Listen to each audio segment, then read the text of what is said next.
ഇന്ന് ബാബ മുഴുവൻ ലോകത്തിൻ്റെയും പുനരുജ്ജീവനം എങ്ങനെ നടക്കുന്നു എന്ന് പറയുന്നു. നരകവാസിയിൽ നിന്നും സ്വർഗവാസിയാകുന്നതിൻ്റെ വിധി പറഞ്ഞു തരുന്നു. ബാബയുടെ മധുര മഹാവാക്യങ്ങൾ കേൾക്കാം. ഓം ശാന്തി. 25/7/26 പ്രഭാതമുരളി ബാബ്ദാദ മധുബൻ. ബാബ പറയുന്നു, മധുരമായ കുട്ടികളെ, നിങ്ങൾ ഇവിടെ വന്നിരിക്കുകയാണ് തന്നോടൊപ്പം മുഴുവൻ ലോകത്തിൻ്റെയും കായകൽപ്പത്തരു, അതായത് പുനരുജ്ജീവനം നടത്തുവാൻ. ഓർമ്മയിലൂടെ തന്നെയാണ് കായകൽപ്പത്തരു നടക്കുന്നത്. ചോദ്യം: നരകവാസിയിൽ നിന്നും സ്വർഗവാസിയാകാനുള്ള വിധി എന്താണ്? ഇപ്പോൾ കുട്ടികളായ നിങ്ങൾക്ക് ജീവദാനം ലഭിക്കുന്നു. എങ്ങനെ? ഉത്തരം: നരകവാസിയിൽ നിന്നും സ്വർഗവാസി ആകുന്നതിനായി തീർച്ചയായും മരിക്കേണ്ടി വരും. ബാബ പറയുന്നു, ഞാൻ വന്നിരിക്കുകയാണ് നിങ്ങൾക്കേവർക്കും മരണം നൽകുവാൻ. നിങ്ങളുടെ ഈ ദേഹത്തെ സമാപ്തമാക്കിച്ച് ബാക്കി ആത്മാക്കളെ കൊണ്ടുപോകും. ഇതാണ് സത്യമായ ജീവദാനം. ഇതിനു വേണ്ടിയാണ് ഈ മഹാഭാരത യുദ്ധം ഉള്ളത്. ഇതിൽ സർവരുടെയും വിനാശമുണ്ടാകും. പിന്നെ ആത്മാക്കൾ പാവനമായി തിരികെ വീട്ടിലേക്ക് പോകും, വീണ്ടും സ്വർഗത്തിലേക്ക് വരും. ഗീതം: മാതാ ഓ മാതാ. ഓം ശാന്തി. മധുരമധുരമായ ആത്മീയ കുട്ടികൾ ഗീതത്തിൻ്റെ ലൈൻ കേട്ടു. ജഗദംബയുടെ മഹിമയാണ് കേട്ടത്. ജഗദംബ ഇവിടെ ഭാരതത്തിൽ തന്നെയാണ് പാടപ്പെടുന്നത്. ജഗദംബ ഉണ്ടെന്നിരിക്കെ ജഗത് പിതാവും തീർച്ചയായും ഉണ്ടാകും.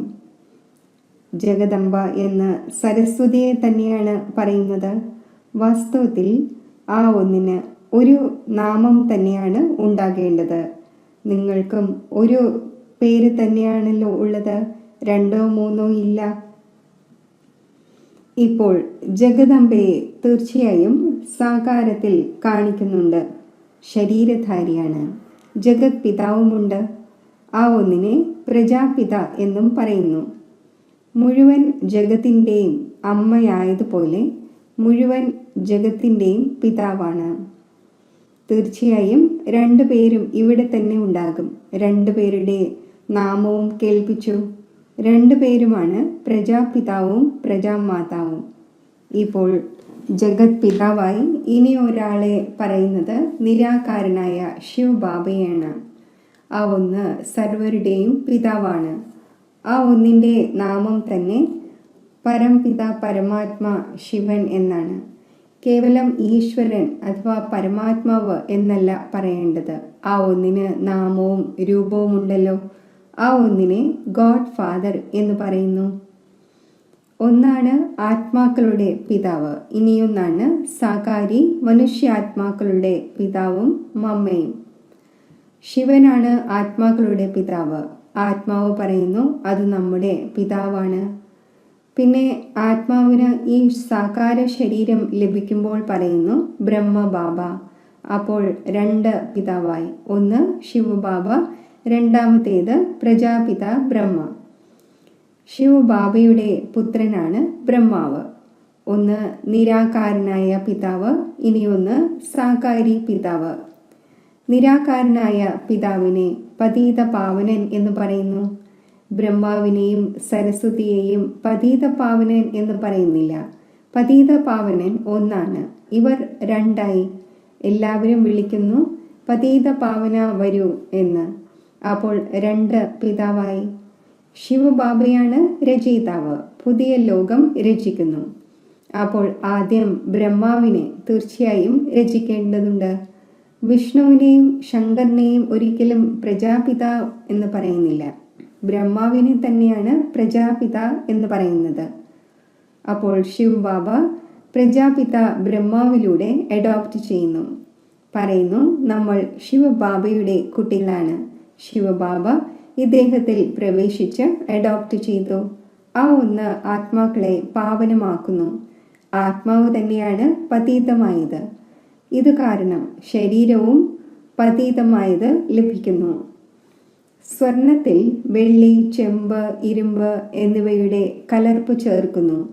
അപ്പോൾ ആത്മാവിലും കലർപ്പ് ചേരുന്നു. വാസ്തവത്തിൽ ആത്മാവ് പവിത്രമാണ്, മുക്തിധാമത്തിൽ വസിക്കുന്നതാണ്. അവിടെ ശിവബാബയും വസിക്കുന്നു. ഇനി ശിവബാബ പ്രജാപിത ബ്രഹ്മ, ഒന്നിനെ ബാബ എന്നും ഇനി ഒന്നിനെ ദാദ എന്നും പറയും.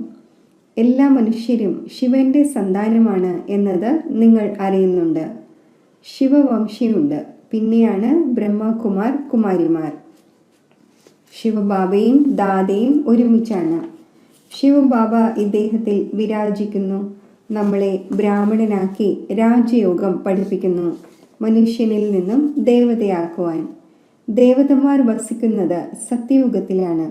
ദേവതമാരെ പതീത പാവനൻ, ജ്ഞാനത്തിൻ്റെ സാഗരം എന്ന് പറയില്ല. അവരെ ബാബ എന്നും പറയുവാൻ സാധിക്കില്ല.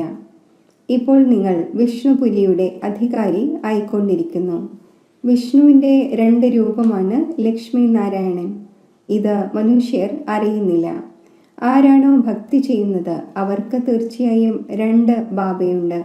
സത്യയുഗത്തിൽ ഒരു ബാബയാണുള്ളത്. അവിടെ ഹേ പരംപിത പരമാത്മാ, ദുഃഖം ഹരിച്ച് സുഖം തരുന്നവനെ വരൂ എന്നും പറയുന്നില്ല. അവിടെയാണെങ്കിൽ ദേവീ ദേവന്മാരുടെ രാജ്യമായിരുന്നു. അവർ ഒരിക്കലും ഹേ ഗോഡ് ഫാദർ ലിബറേറ്റർ എന്ന് പറയുകയില്ല. പതീത പാവനെ വിളിക്കുവാനായി അവിടെ ആരും പതീതമോ ദുഃഖിതരോ ആകുന്നതേയില്ല.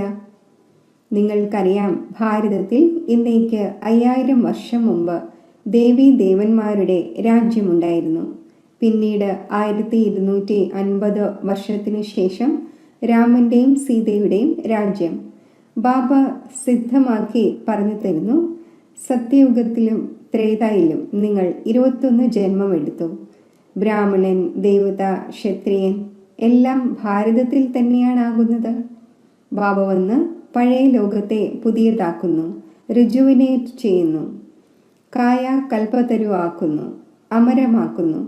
കുട്ടികളായ നിങ്ങളെ ബാബ വന്ന് അമരലോകത്തിൻ്റെ അധികാരിയാക്കി മാറ്റുന്നു. എപ്പോഴാണോ ഭാരതം അമരലോകം ആയിരുന്നത്, അപ്പോൾ ദേവതമാരുടെ രാജ്യമായിരുന്നു. പടികൾ ഇറങ്ങി ഇറങ്ങി മൃത്യുലോകത്തിൻ്റെ അധികാരിയായി വന്ന് ആയിരിക്കുന്നു. നമ്മുടെ ഭാരതം എന്ന് പറയുന്നല്ലോ, അപ്പോൾ പ്രജകളും അധികാരിയായില്ലേ? നിങ്ങളും പറയും നമ്മുടെ ഭാരതം, നമ്മൾ ഭാരതത്തിൻ്റെ അധികാരിയായിരുന്നു, എന്നാൽ നരകവാസിയാണ്. ദേവതമാർ പറയും നമ്മൾ സ്വർഗവാസിയാണ്. നിങ്ങളും സ്വർഗവാസിയായിരുന്നു, പിന്നെ 84 ജന്മമെടുത്ത് നരകവാസി ആയിരിക്കുന്നു. ഇവിടെ ഭാരതത്തിൽ തന്നെയാണ് ശിവബാബ ജന്മമെടുക്കുന്നത്. ശിവരാത്രിയും ശിവജയന്തിയും പാടപ്പെടുന്നു, കൃഷ്ണ ജയന്തിയും ആഘോഷിക്കുന്നു. അതിൻ്റെ വേളയും പറയുന്നു, ഇന്ന സമയത്ത് മാതാവിൻ്റെ ഗർഭത്തിലൂടെ ജന്മമുണ്ടായി. സത്യയുഗത്തിൽ ജന്മം തീർച്ചയായും മാതാവിൻ്റെ ഗർഭത്തിലൂടെ ആയിരിക്കും എടുത്തിട്ടുണ്ടാവുക. കൃഷ്ണ ജയന്തി നടക്കുന്നത് സത്യയുഗമാകുന്ന പുതിയ ലോകത്തിലാണ്. പിന്നെ പുനർജന്മത്തിൽ വരേണ്ടി വന്നു. ബാബ കേവലം ഒരാളുടെ കാര്യമല്ല പറയുന്നത്, കൃഷ്ണപുരി തന്നെയാണ് വിഷ്ണുപുരി. രാജാക്കന്മാർ താഴെ ഇറങ്ങുന്നു, അപ്പോൾ മുഴുവൻ ഡിനാസ്റ്റിയും ഇറങ്ങുന്നു. അതിൽ രാജാവും റാണിയും പ്രജകളും എല്ലാവരും വരുന്നു. എപ്പോൾ ചന്ദ്രവംശിയുടെ രാജ്യമുണ്ടായിരിക്കുന്നു, അപ്പോൾ സൂര്യവംശികളുടെ രാജ്യം പാസ്റ്റായി, ട്രാൻസ്ഫറായി ചന്ദ്രവംശികൾക്ക് ലഭിക്കുന്നു. പിന്നെ വൈശ്യവംശികൾക്ക് ലഭിക്കുന്നു. ഇപ്പോൾ നിങ്ങൾ മനസ്സിലാക്കുന്നുണ്ട്, നമ്മൾ ബ്രാഹ്മണ കുലത്തിലെ കുടുമിയാണ്. കുടുമിയുടെ മുകളിലാണ് ബാബ. നമ്മൾ ആദ്യം ബ്രാഹ്മണനായിരുന്നു, പിന്നെ ശൂദ്രൻ അഥവാ പാദമായി. പാദത്തിൽ നിന്നും പെട്ടെന്ന് കുടുമിയാകുന്നു. ആദ്യം ശിവ് ബാബ, പിന്നെയാണ് കുടുമി. ബാബ നിങ്ങളെ ബ്രാഹ്മണനാക്കി. ഇപ്പോൾ നിങ്ങൾ ശിവബാബയെ ബാബ ബാബ എന്ന് പറയുന്നു. ഈ കണക്കനുസരിച്ച് പേരക്കുട്ടികളായി. നിങ്ങൾക്കറിയാം, നമ്മളെല്ലാവരും ബ്രഹ്മാവിൻ്റെ സന്താനമാണ്, ബ്രാഹ്മണരും ബ്രാഹ്മണികളുമാണ്. ഒരു ബാബയുടെ കുട്ടികളാണ് നമ്മളെല്ലാവരും. സഹോദരി സഹോദരന്മാർക്ക് ഒരിക്കലും ക്രിമിനൽ അസോൾട്ട് ചെയ്യാൻ സാധിക്കില്ല. എത്ര അനേകം കുട്ടികൾ എല്ലാവരും പറയുന്നു ബാബ. അപ്പോൾ ഇത്രയും പേർക്ക് എല്ലാം തെറ്റിപ്പോവുക സാധ്യമല്ല. സർവരുടെയും പിതാവ് ആ നിരാകാരനായ ശിവനും സാകാര പ്രജാപിത ബ്രഹ്മാവുമാണ്. ഒരച്ഛൻ്റെ കുട്ടികൾ സഹോദരി സഹോദരങ്ങളായി നിങ്ങൾക്ക് തീർച്ചയായും പവിത്രമാകേണ്ടതുണ്ട്. സ്ത്രീ പുരുഷന്മാർ എങ്ങനെ പവിത്രമാകും? അതിനാൽ ഈ യുക്തി ഡ്രാമയിൽ അടങ്ങിയിരിക്കുന്നു. ഇവിടെ കേവലം ബ്രഹ്മകുമാർ കുമാരിമാരാണ്. ശൂദ്രകുമാർ കുമാരിമാർ ഇല്ല. അവർ പതീതവും ശൂദ്രവും തുച്ഛബുദ്ധിയുമാണ്. കാരണം ബാബയെ അറിയുന്നില്ല. ഓ ഗോഡ് ഫാദർ എന്ന് പറയുന്നു. ശരി, ആ ഒന്നിൻ്റെ ഓക്യുപ്പേഷൻ അറിയാമോ? നാമം, രൂപം, ദേശം, കാലം പറയൂ. ആ ഒന്നിൻ്റെ ജീവിതകഥ പറയൂ. അഥവാ അറിയുന്നില്ല എങ്കിൽ നാസ്തികരായി. രചയിതാവിനെയും രചനയുടെ ആദ്യമധ്യ അന്ത്യത്തെയും അറിയുന്നില്ല. അത് പതീത ലോകമാണ്. സത്യയുഗം പാവന ലോകം, കലിയുഗത്തെ പതീത ലോകം എന്ന് പറയുന്നു. ഈ സമയം തീർത്തും തമോപ്രധാനമാണ്. ഇതിനെ രൗരവ നരകം എന്ന് പറയുന്നു. ഇതിൻ്റെയും സ്റ്റേജസ് ഉണ്ട്. ദ്വാപരം മുതൽ നരകം ആകുവാൻ തുടങ്ങി, പിന്നെ വർദ്ധിച്ചു വരുന്നു. ഭക്തിയും ആദ്യം സതോ പ്രധാനവും അവ്യഭിചാരിയുമായിരുന്നു. പിന്നെ സതോ രജോ തമോ ആകുന്നു. നിങ്ങൾ കണ്ടിട്ടുണ്ടാകും, എവിടെയാണോ 3 വഴികൾ ചേരുന്നത് അതിനെ മുക്കവല എന്ന് പറയുന്നു. അവിടെ എണ്ണ ഒഴിക്കുന്നു, ശിരസ് നമിക്കുന്നു. ഇപ്പോൾ ശിവബാബയുടെ പൂജയുടെ മുക്കവലയുടെ ഇതിനെയാണ് തമോ പ്രധാന ഭക്തി എന്ന് പറയുന്നത്. ജലത്തിനെയും പൂജിക്കുന്നു. പതീത പാവനി ഗംഗ എന്ന് വളരെയധികം പാടുന്നു. ഇപ്പോൾ പതീത പാവനൻ ആരാണ്? ജലത്തിൻ്റെ ഗംഗയ്ക്ക് എങ്ങനെ പതീത പാവനിയാകാൻ സാധിക്കും? അത് ജലമാണല്ലോ. പതീത പാവനൻ ബാബയാണ്. ശിവജയന്തിയും ഭാരതത്തിലാണ് ഉണ്ടാകുന്നത്. അപ്പോൾ തീർച്ചയായും ഭാരതത്തിൽ തന്നെ വന്നിട്ടുണ്ടാകും പതീതരെ പാവന ദേവത ആക്കുന്നതിന് വേണ്ടി. ബ്രഹ്മാവിൻ്റെ ശരീരത്തിൽ വന്ന് മനുഷ്യരെ ദേവതയാക്കുന്നു. ഇവിടെ നിങ്ങൾ വരുന്നത് പതീതത്തിൽ നിന്നും പാവനമാകുവാനാണ്. നിങ്ങൾക്ക് 2 കൈകൾ ഉള്ളതുപോലെ അവർക്കും 2 കൈകൾ തന്നെയാണുള്ളത്. 4ഉം 8ഉം കൈകളുള്ള ഒരു മനുഷ്യരുമില്ല. ഇത് അലങ്കാരങ്ങൾ നൽകിയിരിക്കുന്നതാണ്. ചതുർഭുജം കാണിച്ചിരിക്കുന്നത് പ്രവൃത്തിയെ കാണിക്കുന്നതിനാണ്. വിഷ്ണുപുരി എന്ന് ലക്ഷ്മി നാരായണന്റെ പുരിയെയാണ് പറയുന്നത്. വൈഷ്ണവൻ എന്ന വാക്കും വിഷ്ണുവിൽ നിന്നും വന്നതാണ്. ദേവതമാർ വൈഷ്ണവരായിരുന്നു. വല്ലഭാചാരി വൈഷ്ണവരാണ്. വെജിറ്റേറിയൻസ്. അവർ നിർവികാരിയല്ല. അവർക്ക് വലിയ ബംഗ്ലാവുണ്ട്. വൈഷ്ണവൻ എന്നതിൻ്റെ അർത്ഥം തന്നെ മനസ്സിലാക്കുന്നില്ല. വിഷ്ണുപുരിയിൽ വസിക്കുന്നവരെയാണ് വൈഷ്ണവർ എന്ന് പറയുന്നത്. വൈഷ്ണവർ എന്ന് പവിത്രമായവരെയാണ് പറയുന്നത്. രാധാകൃഷ്ണന്റെ പ്രത്യേകം ക്ഷേത്രവും ലക്ഷ്മി നാരായണന്റെ പ്രത്യേകം ക്ഷേത്രവും ഉണ്ടാക്കിയിരിക്കുന്നു. അവർ തമ്മിൽ എന്ത് വ്യത്യാസമാണുള്ളത് എന്ന് ഭാരതവാസികൾ അറിയുന്നില്ല. രാധാകൃഷ്ണൻ തന്നെയാണ് ലക്ഷ്മി നാരായണൻ ആകുന്നത്. ഇത് ആർക്കും തന്നെ അറിയില്ല. അത് കുട്ടിക്കാലത്തെ രൂപമാണ്. മറ്റത് മുതിർന്ന അവസ്ഥയിലുള്ള രൂപമാണ്. ലക്ഷ്മി നാരായണന്റെ ബാല്യാവസ്ഥയിലുള്ള ചിത്രങ്ങളൊന്നുമില്ല. ലക്ഷ്മി നാരായണനെ സത്യയുഗത്തിലേക്കും രാധാകൃഷ്ണനെ ദ്വാപരയിലേക്കും കൊണ്ടുപോയി. ഇപ്പോൾ നിങ്ങൾ രചയിതാവായ ബാബയെയും രചനയുടെ ആദ്യമധ്യ അന്ത്യത്തെയും അറിഞ്ഞു കഴിഞ്ഞു. ബാബ വൃക്ഷത്തിൻ്റെയും രഹസ്യം മനസ്സിലാക്കിച്ചു തരുന്നു. ഡ്രാമയുടെയും രഹസ്യം മനസ്സിലാക്കിച്ചു തരുന്നു. വൃക്ഷത്തെ കാണുന്നതിലൂടെ മനസ്സിലാക്കും ശങ്കരാചാര്യൻ കലിയുഗത്തിലാണ് വരുന്നത്. സന്യാസിമാരുടെ ഡിനസ്റ്റി സത്യയുഗത്തിൽ ഉണ്ടാവുക സാധ്യമല്ല. സർവരും ഭഗവാന്റെ കുട്ടികളാണ്. അപ്പോൾ സ്വർഗവാസി ആകേണ്ടതാണ്. എന്നാൽ എല്ലാവരും സ്വർഗവാസി ആകുന്നില്ല. കേവലം ദേവതമാർ തന്നെയാണ് ആകുന്നത്. ഇപ്പോൾ നിങ്ങൾ ബ്രാഹ്മണ വംശി ആയിരിക്കുന്നു, പിന്നീട് ദേവതയാകും. പവിത്രം തീർച്ചയായും ആകേണ്ടതുണ്ട്. നിങ്ങൾക്കറിയാം, ചെറിയവരും വലിയവരും എല്ലാവരും ബ്രഹ്മകുമാർ കുമാരിമാരാണ്. രണ്ടുപേരും പറയുന്നു, ബാബ, നമ്മൾ അങ്ങയുടെ കുട്ടികളാണ്, ബ്രാഹ്മണനാണ്. ഇതാണ് ബാബ് ദാദ, ആദിദേവനായ ബ്രഹ്മാവും ശിവബാബയും. നിങ്ങൾക്കറിയാം, നമ്മൾ ബ്രഹ്മബാബയുടെയും ശിവബാബയുടെയും മുന്നിലിരിക്കുന്നു. ബാബ പറയുന്നു, എന്നെ ഓർമ്മിക്കൂ, എങ്കിൽ പതീതത്തിൽ നിന്നും പാവനമായി മാറും. നമ്മൾ സമ്പത്ത് ശിവബാബയിൽ നിന്നും നേടുന്നു. ശിവബാബ നമ്മുടെ പിതാവുമാണ്, പതീത പാവനുമാണ്, ഗുരുവുമാണ്. ഇപ്പോൾ ഇതാണ് സംഗമയുഗം. പതീതത്തിൽ നിന്നും പാവനമാകാനുള്ള മേളയാണ്. പതീത പാവനിലൂടെ തന്നെയാണ് പാവനമാകുന്നത്. സംഗമത്തിൽ നദികളുടെയും സാഗരത്തിൻ്റെയും മേളയാണ്. നദികളുടെ മേള ഉണ്ടാകുന്നില്ല. ഇപ്പോൾ ജ്ഞാനസാഗരത്തിൻ്റെയും ആത്മാക്കളായ നിങ്ങളുടെയും, അതായത് കുട്ടികളുടെയും മേള നടക്കുന്നു. നിങ്ങൾ ജ്ഞാനസാഗരത്തിൻ്റെ അടുക്കൽ വന്നിരിക്കുന്നു. ജ്ഞാന ഗംഗകളായ നിങ്ങൾ ജ്ഞാനസാഗരത്തിൽ നിന്നും പുറപ്പെട്ടിരിക്കുന്നു.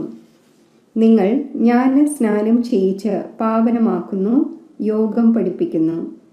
സാഗരത്തിൻ്റെ പരിചയം നൽകി നിങ്ങൾ ഇവിടെ മേളയിലേക്ക് കൊണ്ടുവരുന്നു. ഈ സമയം നിങ്ങൾ എപ്പോഴാണോ ബ്രാഹ്മണനാകുന്നത്, അപ്പോൾ നിങ്ങൾക്ക് 3 പിതാവുണ്ട്. ലൗകിക പിതാവുമുണ്ട്, പ്രജാപിതാവുമുണ്ട്, പിന്നെ ശിവബാബയുമുണ്ട്.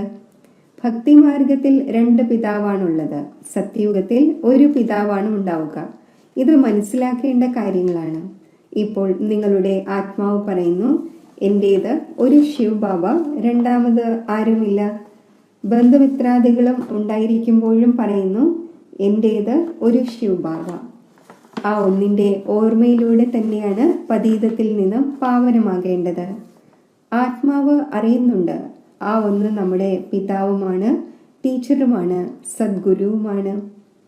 നമ്മുടെ ആത്മാവിനെ ബാബ കൊണ്ടുപോകുവാൻ വന്നിരിക്കുന്നു. ബ്രഹ്മാവിൻ്റെ ശരീരത്തിൽ പ്രവേശിച്ച് പാവനമാക്കുന്നു. നിങ്ങളെ കൊണ്ടുപോകുന്നതിനായി ബാബ വന്നിരിക്കുകയാണ്. നിങ്ങൾക്കേവർക്കും മൃത്യു നൽകുവാൻ വന്നിരിക്കുന്നു. നരകവാസിയിൽ നിന്നും സ്വർഗവാസി ആകുന്നതിനായി തീർച്ചയായും മരിക്കേണ്ടി വരുമല്ലോ. നിങ്ങളുടെ ദേഹത്തെയും സമാപ്തമാക്കിച്ച് ബാക്കി ആത്മാക്കളെ കൊണ്ടുപോകും. ബാബ പറയുന്നു, നിങ്ങൾക്ക് ജീവദാനം നൽകുന്നു. ഇത് മഹാഭാരത യുദ്ധമാണല്ലോ. സർവരുടെയും വിനാശമുണ്ടാകും. ഇല്ലെങ്കിൽ എങ്ങനെ കൊണ്ടുപോകുവാനാണ്? ആത്മാക്കളെ പവിത്രമാക്കി വീട്ടിലേക്ക് കൊണ്ടുപോകുന്നു. അതാണ് ശാന്തിധാമം. സത്യയുഗം വരുമ്പോൾ കലിയുഗം തീർച്ചയായും വിനാശമാകും.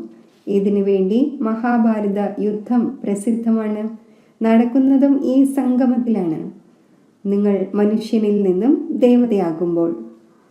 ശരി, മധുരമധുരമായ സിഖില്ലതെ കുട്ടികൾക്ക് മാതാപിതാ ബാബ്ദാദയുടെ സ്നേഹസ്മരണകൾ. Good morning. ആത്മീയ അച്ഛൻ്റെ ആത്മീയ കുട്ടികൾക്ക് നമസ്തേ. ധാരണയ്ക്കുള്ള മുഖ്യസാരം: ജ്ഞാനസാഗരത്തിൽ ജ്ഞാനസ്നാനം ചെയ്ത് സ്വയം തന്നെ പാവനമാക്കണം. ബന്ധുമിത്രാദികളോടൊപ്പം കഴിയുമ്പോഴും ബുദ്ധിയിൽ ഉണ്ടായിരിക്കണം, എൻ്റേത് ഒരു ശിവബാബ, രണ്ടാമത് ആരുമില്ല. വിഷ്ണുപുരിയിൽ പോകുന്നതിനായി ഉറച്ച വൈഷ്ണവൻ, അതായത് പവിത്രമാകണം. നരകത്തിൽ നിന്നും ജീവിച്ചിരിക്കെ മരിച്ച് ബുദ്ധിയോഗം സ്വർഗത്തിൽ ചേർക്കണം. വരദാനം: ഒരു താൽപര്യം, ഒരു വിശ്വാസം, ഏകരസ അവസ്ഥ എന്നിവയിലൂടെ സദാ നിർവിഘ്നം ആകുന്ന നിവാരണ സ്വരൂപമായി ഭവിക്കട്ടെ. സദാ ഒരു ബാബയോടുള്ള താൽപര്യത്തിൽ, ബാബയുടെ കർത്തവ്യത്തിൻ്റെ താൽപര്യത്തിൽ ഈ വിധം മഗ്നമായിരിക്കൂ. അതായത് ലോകത്തിൽ ഏതെങ്കിലും വസ്തുവോ വ്യക്തിയോ പോലും ഉണ്ടെന്ന അനുഭവമേ ഉണ്ടാകരുത്.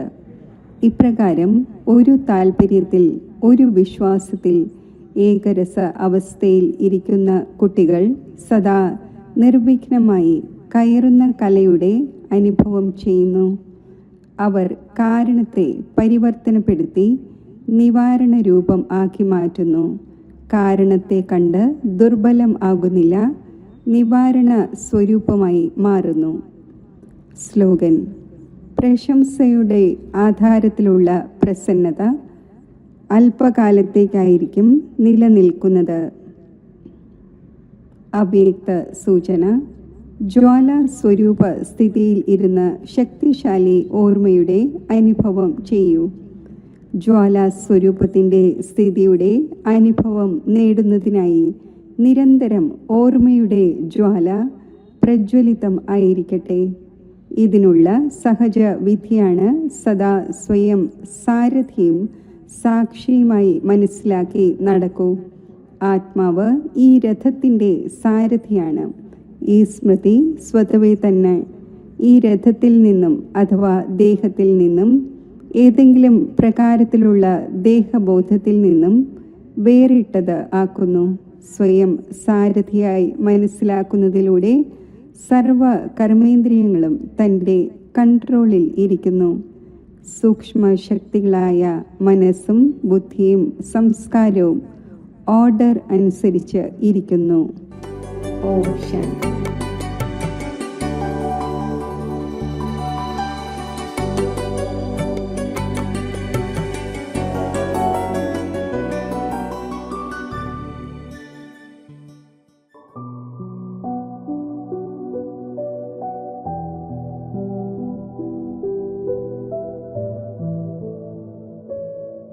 ഓം ശാന്തി.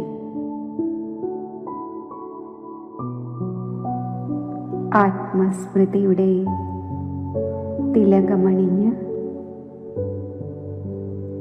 ഞാൻ ഒരു നിമിഷത്തിൽ ബ്രഹ്മലോകത്തിൽ പരമാത്മാവിൻ്റെ സമീപം എത്തിച്ചേരുന്നു.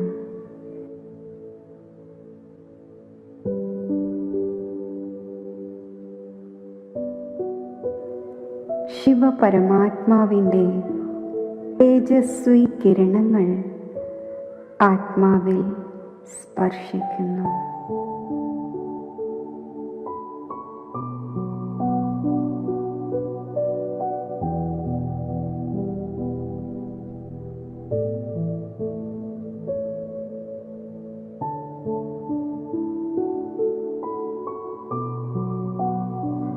മധുരമായ ബാബ, എൻ്റെ മനസ്സും ബുദ്ധിയും ഞാൻ അങ്ങയിൽ സമർപ്പിക്കുകയാണ്.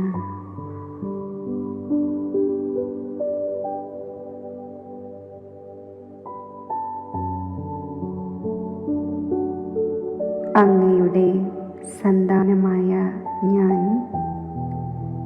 ഈ സമർപ്പണ ഭാവത്തോടെ അധികാരി സ്വരൂപത്തിൽ സ്ഥിതി ചെയ്യുമ്പോൾ സർവ ഈശ്വരീയ ഖജനാവുകളും എൻ്റെ ജന്മാവകാശമായി എനിക്ക് അനുഭവപ്പെടുന്നു.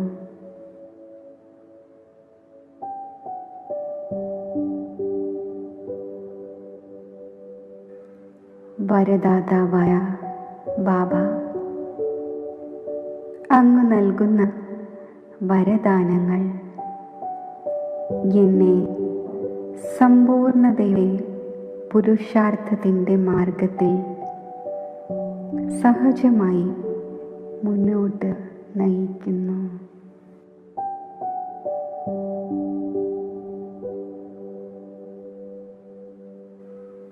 എൻ്റെ സുഹൃത്തായ ബാബ, അങ്ങ് എനിക്ക് നൽകുന്ന കൂട്ട് ആത്മീയ സുരക്ഷയുടെ ഛത്രഛായയ്ക്കുള്ളിൽ ജീവിക്കുന്ന അനുഭവം എന്നിൽ വരുത്തുന്നു.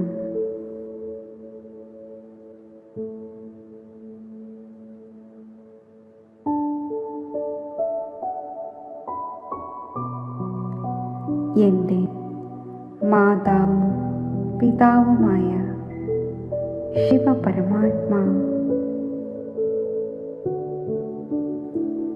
അങ്ങയുടെ ഓർമ്മയാകുന്ന മടിത്തട്ടിൽ ഇരിക്കുമ്പോൾ എനിക്ക് അലൗകിക സന്തോഷത്തിൻ്റെയും അതീന്ദ്രിയ സുഖത്തിൻ്റെയും ഊഞ്ഞാലിലാടുന്ന അനുഭവമുണ്ടാകുന്നു.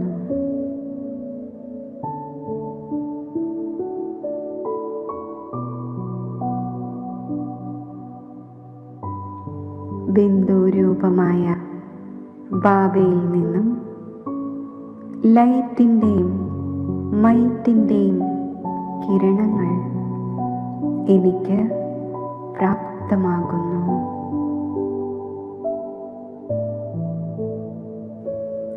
ഞാൻ ശക്തിശാലി ബിന്ദുരൂപസ്ഥിതിയിൽ സ്ഥിതി ചെയ്യുന്നു.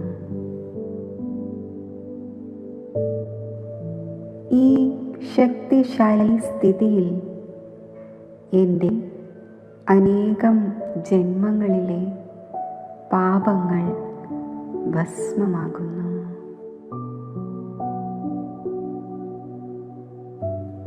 ആത്മാവിൽ പവിത്രതയുടെ പ്രകാശം നിറയുന്നു.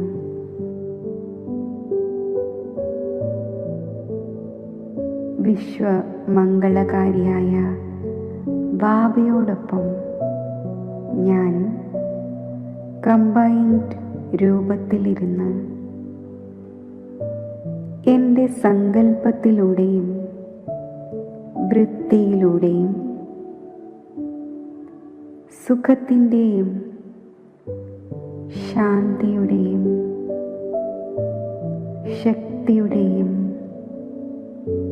സ്നേഹത്തിൻ്റെയും ആനന്ദത്തിൻ്റെയും